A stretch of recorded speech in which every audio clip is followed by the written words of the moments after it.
आप सभी का स्वागत है आपके अपने यूट्यूब चैनल अंशुल तिवारी में, जिसमें हम लोग मैथ्स के कुछ इंपॉर्टेंट क्वेश्चंस को कर रहे हैं। उसी कड़ी में हम लोग क्लास 9th के एक सर्किल चैप्टर का कुछ इंपॉर्टेंट क्वेश्चंस को कर रहे हैं, क्योंकि इंटरनल एग्जाम्स अभी चल रहे हैं। क्लास 9th के इंटरनल एग्जाम में सर्किल चैप्टर आपका एक बहुत अच्छा, कठिन और बेहतरीन चैप्टर है, जिसमें हम लोग कुछ इंपॉर्टेंट क्वेश्चंस को करेंगे आज। तो उसी कड़ी में पहला क्वेश्चन है, two circle intersect at point 2।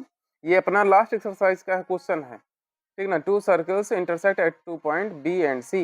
B और सी पे इंटरसेक्ट कर रहे हैं थ्रू बी। टू लाइंस, अभी बी पॉइंट से दो लाइंस क्या हो रही हैं, पास कर रही हैं। Two line segment A B D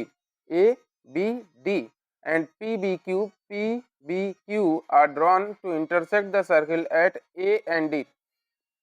देखिएगा, ये दो सर्किल है, ये दोनों सर्किल एक दूसरे को इंटरसेक्ट कर रहे हैं, और जिस पॉइंट पर इंटरसेक्शन पॉइंट से बी से दो लाइन ए और डी, पी और क्यू, ऐसा क्या कर रहा है, बी से पास होते हुए ये बनाया गया है, ठीक ना। अब कह रहा है कि ये जब लाइन बढ़ रहे हैं तो ये क्या कर रहे हैं, सर्किल को दो पॉइंट्स ए और डी पे, पी और क्यू पे काट रहे हैं।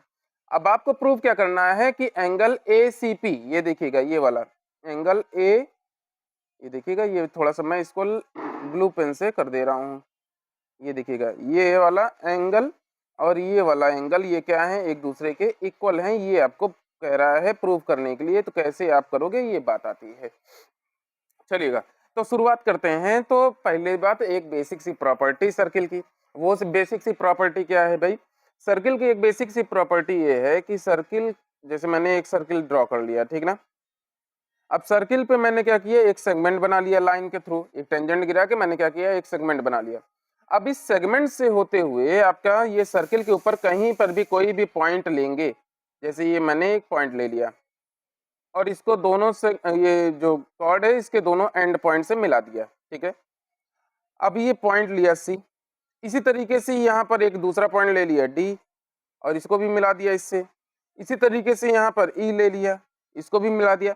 हर एक सिचुएशन में अगर आपका सेगमेंट सेम है और ये टेंजेंट आपके एंड पॉइंट आपने सेम पिक किए हैं, तो हर एक सिचुएशन में ये जो एंगल है वो क्या होंगे, इक्वल होंगे। एंगल ई जो होगा वो एंगल सी के होगा, एंगल सी जो होगा एंगल डी के होगा, और इसी तरीके से ये चलते रहेंगे। अब बात करते हैं तो इसका यूज क्या है, यहाँ पर कौन सा ऐसा यूज है इसका। तो इसका यूज हम कंस्ट्रक्शन के तौर पे हम लोग इमेजिन करते हैं कि कंस्ट्रक्शन में यहाँ पे दो कर लेता हूँ। कंस्ट्रक्शन क्या है, कंस्ट्रक्शन के तौर पे आप याद रखेंगे कि हमने क्या किया है, पॉइंट एपी को joining point AP and D Q. हमने क्या किया है कि ये जो दो पॉइंट्स हैं जहां पर ये लाइंस क्या कर रहे थे, इंटरसेक्ट कर रहे थे, ये था ना भाई, ए डी पे काटा है और पी क्यू पे काटा है। जिस जिस पॉइंट्स पे काटा है हमने क्या किया, उन दोनों पॉइंट्स को सर्किल के अंदर ही क्या कर लिया, एक इमेजिन कर लिया, ऐसा ड्रॉ कर लिया एक टेंजेंट का। अब ये टेंजेंट का ड्रॉ करते हुए ये सेगमेंट बन गया, ये दो सेगमेंट निर्माण हो गए ना भाई। ये देखिएगा, एक सेगमेंट इधर माइनर और एक इधर वाला माइनर सेगमेंट, छोटा सेगमेंट तैयार हो गया, दो हिस्से में ये बन गया। अब इस सेगमेंट से बनने वाले दो कोण है भाई, एक कोण तो ये है, ये वाला मैं एंगल वाइज इसका नेमिंग कर दे रहा हूँ, एंगल 1। और इसी से यहाँ पर देखिए एक, ये देखिए यहाँ पर सर्किल के ये बाउंड्री पे ही बन रहा है, ये एंगल 2 हो गया। अब यहाँ इसी प्रकार से मैं इधर वाले सर्किल के मैं देख रहा हूँ, तो इस सेगमेंट से दो एंगल बन रहे हैं, एक ये बन रहा है 3 और ये एक एंगल बन रहा है कौन सा, 4। ये मैंने बना दिया भाई, 4 एंगल आपके बन के तैयार हो गए। अब हम लोग जब इसको ऑब्जर्व कर रहे हैं तो ऑब्जर्वेशन में हमको क्या फाइंड हो रहा है, यहाँ पे कंस्ट्रक्शन आपने तो कर दिया, सिंस एंगल, ये देखिएगा ना, line AP is a tangent, ठीक ना। ये क्या है, एक टेंजेंट है। अब टेंजेंट है तो इससे बनने वाला जो सर्किल के ऊपर एंगल है वो क्या है, सेम है, इक्वल है। तो angle in the same segment वाली प्रॉपर्टी का यूज करते हुए एंगल 1 बराबर क्या आ जाएगा, एंगल 2। आप रीजन इसका यहीं पे मेंशन कर दीजिएगा। रीजन क्या लिखेंगे, angles in the same segment.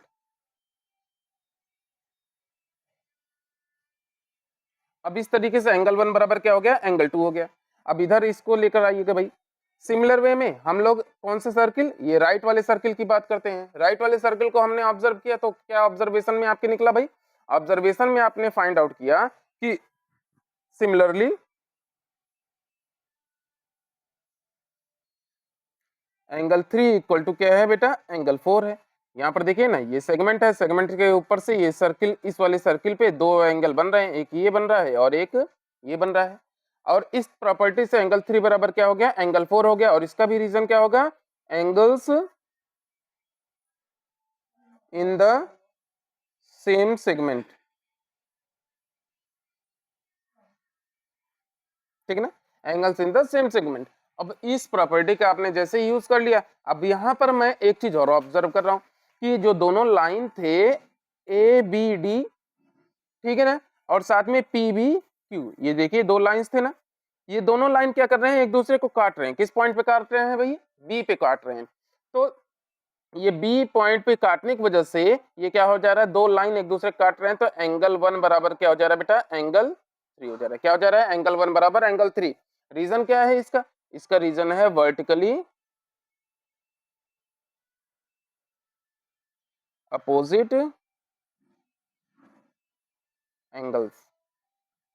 ये क्या है? एक दूसरे के वर्टिकली अपोजिट एंगल है। अब यहाँ पर हम लोगों ने कई चीजें बना ली हैं। यहाँ पर ध्यान से देखिएगा, एंगल 1 जो है वो एंगल 2 के बराबर है। यहाँ पर देखिएगा एंगल 3 जो है वो एंगल 4 के बराबर है। अब इसको मैं नेमिंग भी कर दे रहा हूँ, आप कहोगे तो ये इक्वेशन नंबर फर्स्ट मान लेते हैं, ठीक। एंगल 3 बराबर एंगल 4 को इक्वेशन नंबर सेकंड मान लेते हैं, ये सेकंड इक्वेशन हो गया। और ये वाला क्या हो गया? थर्ड इक्वेशन हो गया।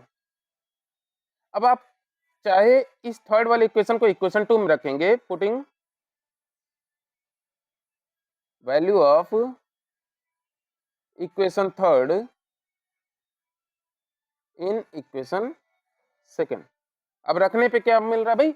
आपको मिल जाएगा, आपने इसको जैसे ही रखेंगे ना तो आपका वैल्यू आ जाएगा। चाहे आप एंगल 3 को आप रिप्लेस करें ना, तो ये क्या आ जाएगा? एंगल 3 की जगह क्या रखेंगे? एंगल 1 रखेंगे। तो एंगल 1 बराबर किसके बराबर हो जाएगा? एंगल 4 के। देखिए ना, 3 को 3 से रिप्लेस कर दिया ना, तो एंगल 1 किसके बराबर आ गया? एंगल 4 के। अब चूंकि हमको ये पता है, चूंकि सिंस एंगल 1 बराबर किसके बेटा? एंगल 2 के है। ये कैसे आपको पता है? इक्वेशन फर्स्ट से आपने ऑलरेडी इसको प्रूव कर लिया है। तो अब इन दोनों इक्वेशन को ले लिया, ये 4 हो गया, इसको मान लेते हैं। तो बाई फर्स्ट एंड 4 कंपेयर किया, कंपैरिजन के बाद क्या मिल गया? एंगल 2 बराबर किसके आ गया बेटा? एंगल 4 के आ गया। और यही तो आपको प्रूव करना था, यही तो आपको प्रूव करना था। इसलिए क्या हो गया? Angle A C P equal to angle Q C. देखिएगा भाई, हम लोगों ने बहुत अच्छे तरीके से, बहुत डिटेल्ड वे में हम लोगों ने इसका एक्सप्लेनेशन पढ़ लिया है। चलिए अब अगले क्वेश्चन पे आते हैं। 1 मिनट का समय दीजिएगा, पेज पलट लूं। चलिए, तो अगला क्वेश्चन आपका क्या है? अगला प्रश्न है आपका कि if circles are drawn taking two sides of a triangle as एज डायमीटर। अब कह रहा है कोई ट्रायंगल था, उनके दो साइड्स को सर्किल का डायमीटर के रूप में हम लोगों ने बनाया। Prove that the point of intersection, अब ये जो पॉइंट ऑफ इंटरसेक्शन है of this circles lie on the third side. अब इन दोनों जो पॉइंट ऑफ इंटरसेक्शन, उनमें से एक पॉइंट क्या है? इस जो तीसरा वाला साइड है ट्रायंगल का, उसके ऊपर क्या कर रहा है? एग्जिस्ट कर रहा है, लाई कर रहा है, उसके ऊपर उपस्थित है। अब ये प्रूव करना है, तो प्रूव कैसे करेंगे भाई? अब ये एक लाइन है, प्रूफ कैसे होगा? कि जब आप ये बता दीजिएगा कि ये ए डी सी एक सिंगल लाइन है। सिंगल लाइन कैसे बताएंगे? जब इनके बीच का एंगल कितना हो जाएगा? 180 डिग्री। जब आप इसको प्रूव कर देंगे, क्या स्ट्रेट एंगल प्रूव कर देंगे, आपका वहीं पे प्रूव हो जाएगा कि ये पॉइंट क्या है? डी जो है वो लाइन बी सी पर एग्जिस्ट कर रहा है। तो यहाँ पर गिवन क्या है? बात ये करते हैं, गिवन है, गिवन में है sides A B and AC of triangle ABC are diameter of two circles। ठीक ना, ये दोनों सर्किल के क्या हैं? डायमीटर हैं। पहली बात तो ये आपको पता है। और साथ ही साथ क्या क्या कर रहा है कि ये दोनों सर्किल क्या कर रहे हैं? इंटरसेक्ट कर रहे हैं। कहाँ पर? पॉइंट डी पर। अब हम लोग पॉइंट डी से ही मतलब है, इसलिए हम बात कर रहे हैं उसका। ठीक ना, which intersecting at point D, intersecting at point D. ठीक है, अब ये तो हमको दिया गया है, हमको प्रूफ क्या करना है। अच्छा, ये स्टेप होता है प्रूफ करने का, तो ये याद रखिएगा, गिवन टू प्रूव, और उसके बाद तीसरा अगर कंस्ट्रक्शन वगैरह हो गया तो वो करेंगे, ठीक ना। टू प्रूफ, प्रूफ क्या करना है, डी, ये क्या कर रहा है, लाई ऑन बीसी, इस लाइन पे ये पॉइंट डी जो है वो एग्जिस्ट कर रहा है, ये लाई कर रहा है, ये आपको प्रूव करना है। अब करेंगे कैसे, चलिए, तो यहीं पर रिवाइज करते हैं एक बेसिक सी प्रॉपर्टी ऑफ सर्किल। वो बेसिक सी प्रॉपर्टी क्या है भाई, जैसे अभी आप लोगों ने थोड़ी देर पहले पढ़ा था ना कि सर्किल के एक साइड सेम ही अगर यहाँ पर बन रहा है सेगमेंट, तो एक साइड बनने वाला जो एंगल है वो सभी क्या हो जाएंगे, इक्वल हो जाएंगे, सभी क्या हो जाते हैं, इक्वल हो जाते हैं। ऐसे ही एक प्रॉपर्टी और है, वो प्रॉपर्टी किससे रिलेटेड है, डायमीटर से। कौन सी प्रॉपर्टी भाई, मैं बता दे रहा हूँ, यहाँ पर ध्यान से देख लीजिएगा कि कोई सर्किल की जो बिगेस्ट कॉर्ड होती है वो क्या होती है बेटा, उसका डायमीटर होती है। बिगेस्ट कॉर्ड कौन होती है, डायमीटर होती है। अब उस डायमीटर के एंड पॉइंट से जो जहां पर वो सर्किल को इंटरसेक्ट कर रहा है, आप कहीं पर भी एंगल बनाएंगे, वो एंगल हमेशा क्या हो जाएगा बेटा, 90 डिग्री होगा। कितना 9 होगा, 90 डिग्री होगा। आप कहीं पर भी एंगल इसका बनाएंगे तो वो हमेशा किसके बराबर होगा, 90 डिग्री के होगा। ये एक प्रॉपर्टी है, इसको याद रखेंगे। अब इस प्रॉपर्टी का आप यूज करेंगे। अब यूज कैसे करेंगे भाई, अब इसकी बात करते हैं। चलिए, तो प्रूफ आप लोग चालू करेंगे। प्रूफ क्या है, प्रूफ है ज्वाइन कर देंगे एडी को, ज्वाइन एडी। अब ये ज्वाइन कर दिया आप लोगों ने एडी को। अब ज्वाइन करने के बाद आप क्या देख रहे हो कि एंगल एडीबी, अब देखिए ना, ये कॉर्ड हो गया, ये कॉर्ड हो गया, डायमीटर क्या हो गया, कॉर्ड हो गया। अब कॉर्ड से ये देखिए एक एंगल ये सर्किल के ऊपर यहां से यहां तक बना जा रहा है, बना जा रहा है ना, ये देखिए, यही सेम, यही सेम।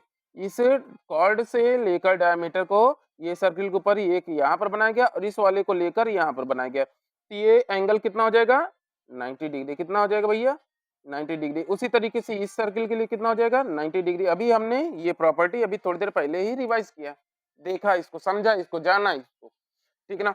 अभी यहां से हम लोगों ने जान गया, तो हमारा क्या हो गया, angle A D B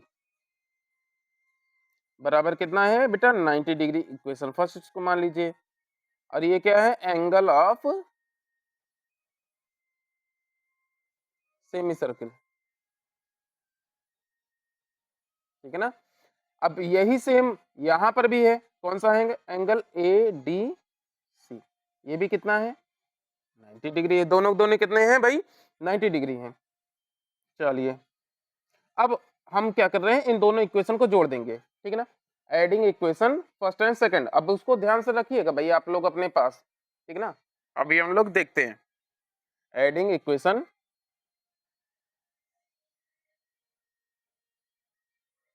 first and second. अब जोड़ देंगे तो जोड़ने के बाद हमको मिलेगा क्या, तो ये आपका आ गया angle A D B plus angle A D C equal to 90 degree plus 90 degree, ठीक ना। अब यहाँ पर देखेंगे, ध्यान ध्यान से देखिएगा, ए डी बी को जोड़ा, ए डी सी को जोड़ा और इसको 90 डिग्री जोड़ा। अब जोड़ने पे हमारा जो ये दोनों का कंबाइन होकर एंगल बन जाएगा, वो कितना बन जाएगा। अब इन दोनों को जब हमने ऑलरेडी जोड़ दिया है, तो जोड़ने के बाद हमारा जो एंगल आ जाएगा, एंगल ए डी बी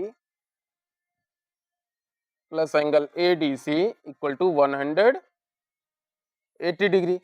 तो इस तरीके से हमारा क्या निकल के आ गया, B D C is a straight line.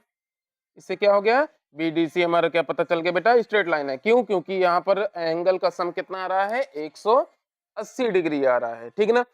तो अब इससे क्या निष्कर्ष निकलता है, देयरफॉर डी लाई ऑन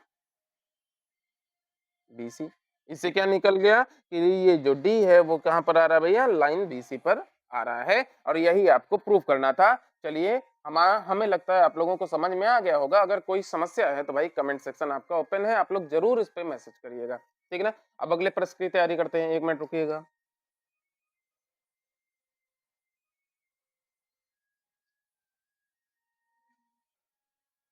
चलिए, हम लोग का तीसरा प्रश्न आ गया। तीसरा प्रश्न क्या है कि ए बी सी, ये देखिएगा, ए बी सी, एक ट्रायंगल ये है, और दूसरा ट्रायंगल कौन सा है भैया, दूसरा ट्रायंगल है आपका ए डी सी, ए डी सी। इन दोनों का कॉमन हाइपोटेनियस है। क्या है भैया, कॉमन हाइपोटेनियस है। हाइपोटेनियस का मतलब क्या हो गया कि ये दोनों क्या है, राइट एंगल ट्रायंगल है। पहली बात तो ये याद रखिएगा, हाइपोटेनियस है जो आपका है लॉन्गेस्ट साइड। ठीक है, अब कह रहा है प्रूव करिए कि angle C A D, C A D, ये वाला एंगल ये, और ये इक्वल है किसके, सी बी डी, ये देखिए इसके एंगल के बराबर है। ये प्रूफ करने के लिए कह रहा है। पहली बात तो ये मेरे समझ में नहीं आ रहा है कि कैसा प्रश्न है भाई। कारण ये है कि एक कॉमन कॉर्ड है, एक कॉर्ड हमने जैसे ज्वाइन कर दिया, ये देखिए डीसी है। अब उसको बनाने के बाद हमारा एक एक एक जैसे होता ना कि एक बेसिक सा निकल के आ रहा है। जैसे यहाँ पर तो दो ट्रायंगल दिए गए थे ना, ये देखिए एक ट्रायंगल ये दिया गया था, एक ट्रायंगल ये दिया गया था। लेकिन आपने जब इसको ऑब्जर्व किया, अब इसको ऑब्जर्वेशन में आप लेके गए, इस पॉइंट बी डी को जब आप मिला दिए, मिलाने के बाद ये क्या हो गया, एक कॉमन कॉर्ड हो गया। कॉमन कॉर्ड से पूरे सेगमेंट के ऊपर बनने वाला एंगल क्या होता है, इक्वल होता है। यहीं से आपका ये प्रूव हो जाता है। इसमें बहुत ज्यादा कॉम्प्लिकेशन नहीं है इस प्रश्न में, ये तो डायरेक्ट आप कर सकते हैं। चलिए आपको थोड़ा सा वो बेसिक तरीका लेकर चलते हैं, गिवन वगैरह आपको बताकर आप लोग इसको ताकि ठीक समझ लीजिए कि गिवन में क्या है बेटा, A B C and A D C are two right angle triangle बोल दे रहा हूँ, right angle triangle with common, common क्या है भाई, हाइपोटेनियस, हाइपोटेनियस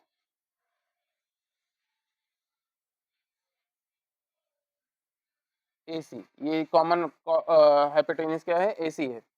आपको प्रूफ क्या करना है, to prove angle C A D, ये C A D equal to angle C B D, ये आपको प्रूफ करना है। अब ध्यान से देखिएगा, प्रूफ के लिए हमने क्या किया है, लेट कर दे रहा हूं, let O be the mid point of,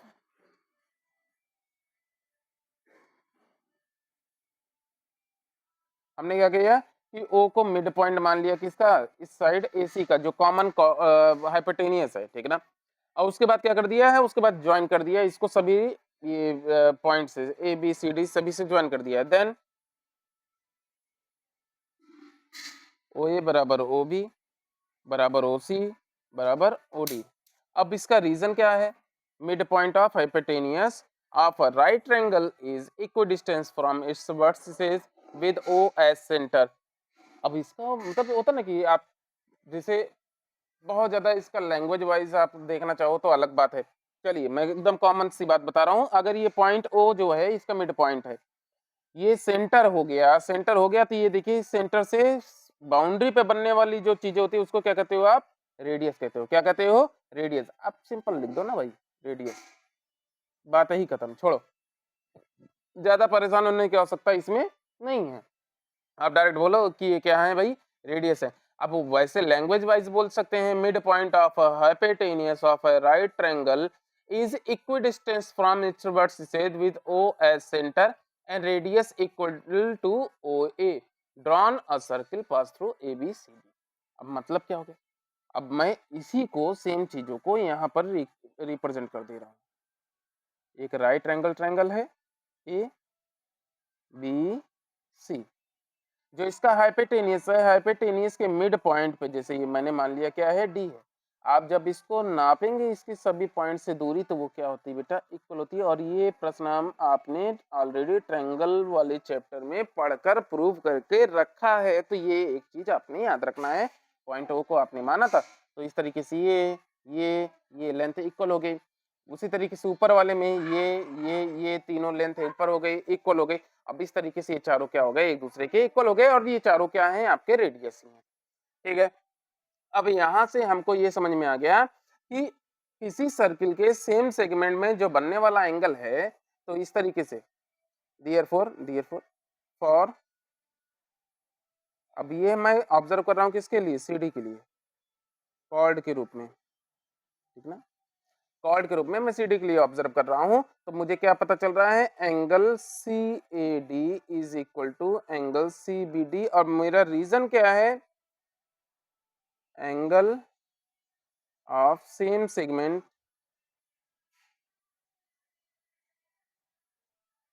of a circle are equal. ठीक ना, यहीं से हमारा ये प्रूफ हो गया, और कोई काम इसमें नहीं करना था, ये तो इजीएस्ट वन क्वेश्चन था, आपको बस थोड़ा सा कॉमन सेंस आपको यूज करना था, आपको ये प्रश्न तुरंत आ जाता, बड़े प्रेम से आता भाई साहब। अब यही यहाँ आगे लिख दीजिएगा प्रूफ, बस बात खत्म आपका, ये क्वेश्चन खत्म। चलिए अगला क्वेश्चन यहीं पर बता दे रहा हूँ, और इसको मैंने नोट नहीं किया है, इसको अभी हम लोग तुरंत ही नोट कर लेंगे तो ज्यादा बेटर होगा। चलिएगा, क्वेश्चन क्या है, prove that a cyclic parallelogram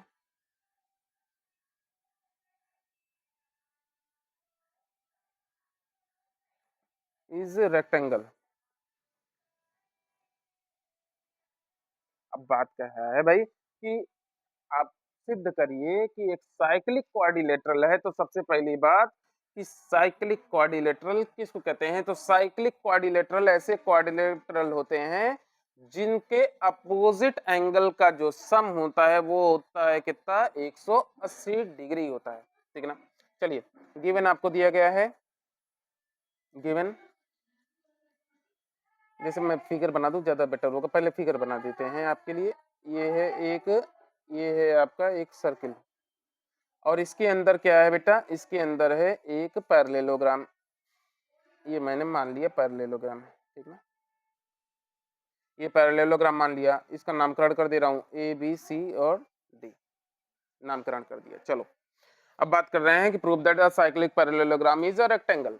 ठीक है, अब ये जो गिवन है प्रूव करना है क्या, कि ये क्या है, एक रेक्टेंगल है। To prove ABCD is a rectangle, कैसे होगा, मुद्दा ये आता है, ये दिया गया है पैरेललोग्राम है, पैरेललोग्राम की क्या प्रॉपर्टी होती है, क्योंकि ABCD इज अ पैरेललोग्राम, ये पैरेललोग्राम है, तो पैरेललोग्राम के अपोजिट एंगल्स क्या होते हैं बेटा, इक्वल होते हैं। तो angle ABC equal to angle ADC, मैंने इस एंगल को इस एंगल के इक्वल कर दिया है, और इसका रीजन क्या है, क्योंकि ये क्या है, एक पैरेललोग्राम है, पैरेललोग्राम के अपोजिट एंगल्स क्या होते हैं बेटा, इक्वल होते हैं। दूसरी बात, दूसरी बात क्या है भाई, दूसरी बात ये है कि एक साइक्लिक पैरेललोग्राम है। अब यहीं पर आपका आ जाता है but angle ABC plus angle ADC equal to 180 degree. ठीक है ना, अब इसका रीजन क्या है, 180 डिग्री है, तो ये रीजन है साइक्लिक क्वाड्रिलेटरल की प्रॉपर्टी, ये साइक्लिक क्वाड्रिलेटरल की प्रॉपर्टी है। अब ये इक्वेशन फर्स्ट है, ये इक्वेशन सेकंड है, आप इक्वेशन फर्स्ट की वैल्यू इक्वेशन सेकंड में रख दीजिएगा, putting value of equation first in second. अब इक्वेशन फर्स्ट की वैल्यू इक्वेशन सेकंड में रख दिया, तो आया क्या, एंगल ABC प्लस, अब ADC की जगह पे ABC को मैं ले आकर रिप्लेस कर दिया, तो ये क्या आ गया, प्लस एंगल ABC, दिख रहा है ना, हाँ चलिए दिख रहा है अभी तो दिख रहा है, इक्वल टू 180 डिग्री। अब इस तरीके से एंगल ABC की वैल्यू कितनी आ गई बेटा, 90 डिग्री आ गई। अब आपने जैसे ही एक एंगल 90 डिग्री प्रूव कर दिया, वैसे ही ये क्या हो गया, एक रेक्टेंगल हो गया। इस तरीके से ये क्या हो गया, देयरफॉर, अब आपने ये प्रूव कर दिया ना कि ये 90 डिग्री है, therefore ABCD is a rectangle, बस हो गया आपका खत्म क्वेश्चन।